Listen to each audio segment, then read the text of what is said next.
En medio de un conflicto que ha sacudido las fronteras de Europa del Este, las Fuerzas Armadas rusas han logrado restablecer el control sobre las aldeas de Kupretz y Martinovka, en la región de Kursk. Estos puntos en el mapa se han convertido en símbolos de resistencia y determinación en la lucha por la integridad territorial rusa.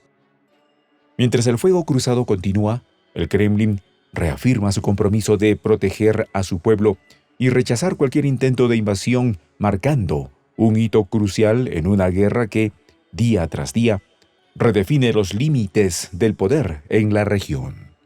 Los detalles, a continuación.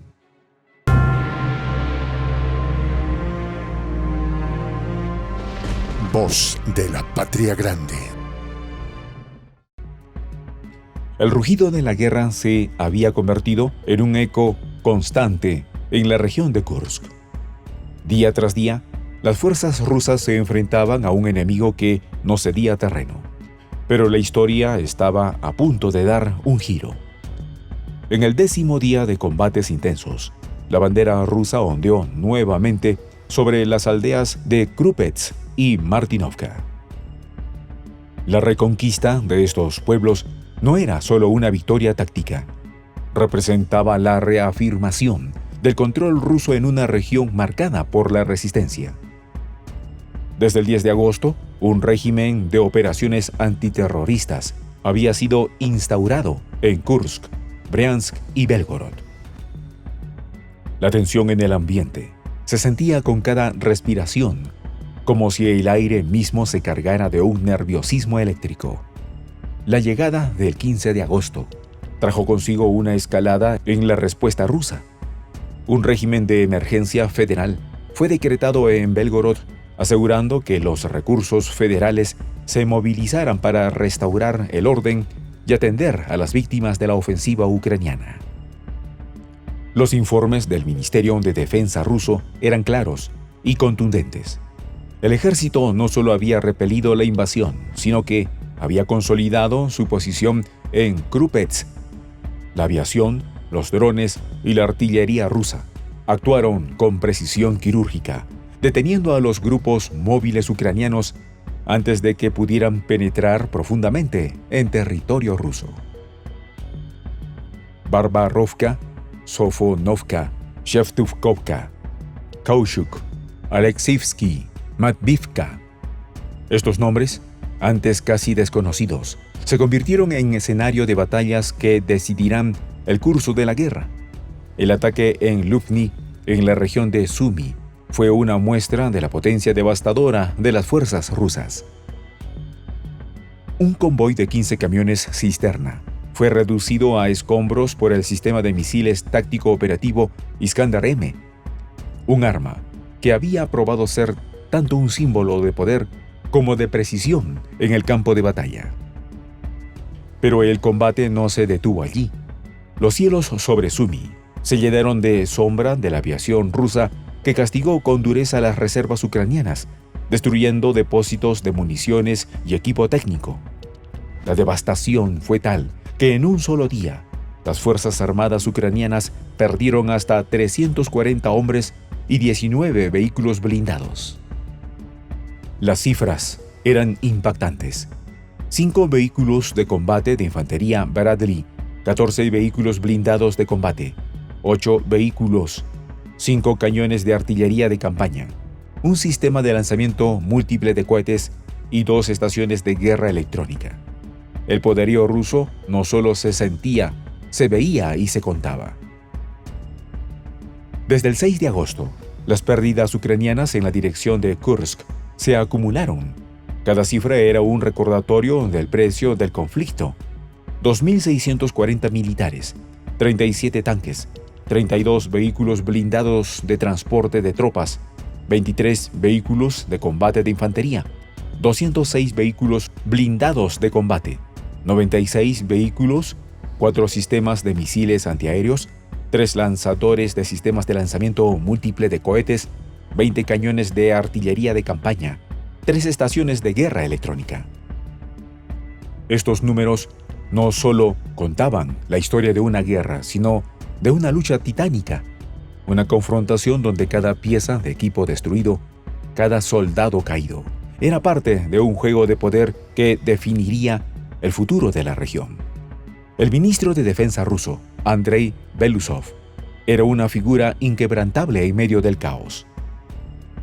En una serie de reuniones, discutió las medidas necesarias para garantizar la integridad del territorio ruso y la protección de su gente. La región de Belgorod, en particular, era un foco de atención. La situación demandaba no solo respuestas rápidas, sino una estrategia que aseguraba que cada ataque ucraniano se convirtiera en una oportunidad para fortalecer las defensas rusas. Belousov dejó claro que la supervisión de estas operaciones sería personal. Él no era un comandante que dirigía desde la distancia, sino uno que estaba presente en el corazón del conflicto, guiando con una mano firme cada movimiento. Mientras tanto, en las aldeas capturadas, el ejército ruso avanzaba con determinación. El mayor general Abdi Alaudinov, comandante de las fuerzas especiales de Akhmat, era la personificación de la resistencia chechena, que había encontrado en las fuerzas rusas un aliado natural. Martinovka, un pueblo pequeño pero estratégico, fue liberado de la ocupación ucraniana. Una operación que fue tan rápida como eficaz. Alaudinov no solo celebró la victoria, sino que destacó la labor de sus soldados, quienes ahora limpiaban las aldeas de Cherkasy Porechnoye y Ruskoye Porechnoye, consolidando la seguridad en la región. Sin embargo, la amenaza ucraniana no se desvaneció. Kiev, consciente de que la situación en Kursk era crítica, retiró a 12.000 de sus soldados de la línea del frente en un intento desesperado por reforzar su ofensiva en la región.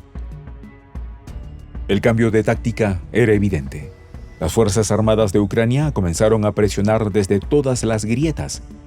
Como describió Alaudinov, Kiev tenía la esperanza de capturar la región antes del 11 de agosto, pero la realidad en el terreno había frustrado esos planes. El Financial Times, citando a la inteligencia militar ucraniana, reportó que tanto Moscú como Kiev estaban considerando la posibilidad de iniciar negociaciones para intercambiar prisioneros capturados en la región de Kursk. El comisario de Derechos Humanos de la Rada Suprema de Ucrania, Dmitry Lubinets, había sido el primero en hablar de estas negociaciones a los medios ucranianos. Según él, su contraparte rusa, posiblemente Tatiana Moskalkova, había iniciado los contactos. Aunque las autoridades rusas no habían revelado el número de soldados capturados, el 13 de agosto, el general Alaudinov admitió que las Fuerzas Armadas de Ucrania habían capturado a 3 fusileros y 2 señalizadores de la unidad Akhmat Chechenia. Este era un recordatorio de que, aunque Rusia estaba en la ofensiva, la guerra seguía siendo impredecible. El asesor presidencial ucraniano, Mikhail Podolyak, admitió que la operación en Kursk había sido discutida con Occidente, aunque ciertos aspectos requerían un elemento de sorpresa. Esta revelación subrayó la complejidad del conflicto, en el que cada movimiento estaba vinculado a decisiones tomadas a miles de kilómetros de la línea del frente. Mientras tanto, la Oficina del Alto Comisionado de las Naciones Unidas para los Derechos Humanos solicitó oficialmente acceso a las regiones de Kursk, Belgorod y Briansk para investigar posibles violaciones de los derechos humanos.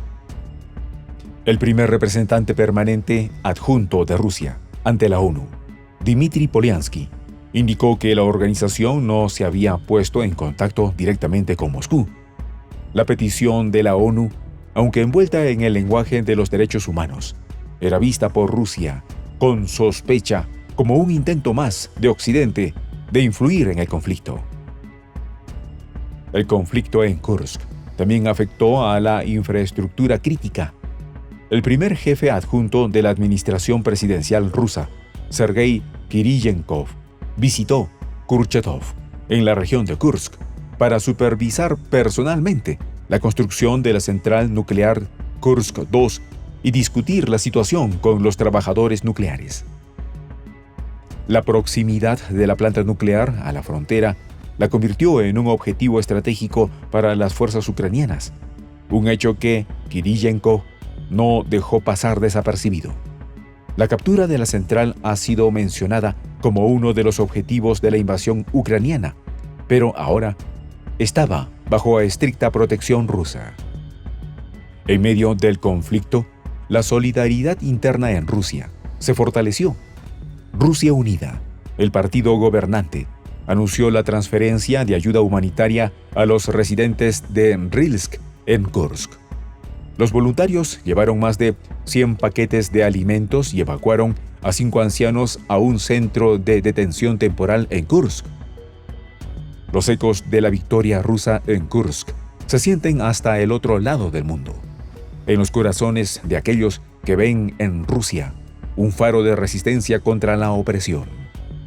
La historia de la resistencia rusa se convierte en una inspiración, un recordatorio de que, con determinación y unidad, los pueblos de América Latina también pueden superar cualquier desafío.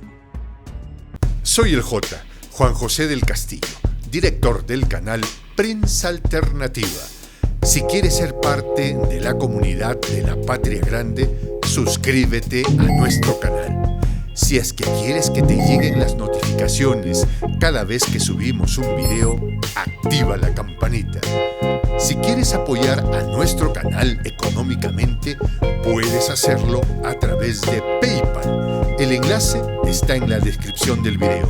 A nombre del equipo de Prensa Alternativa, me despido con esta expresión en el quechua milenario, Tupananchis Kama, cuya traducción es hasta volvernos a encontrar.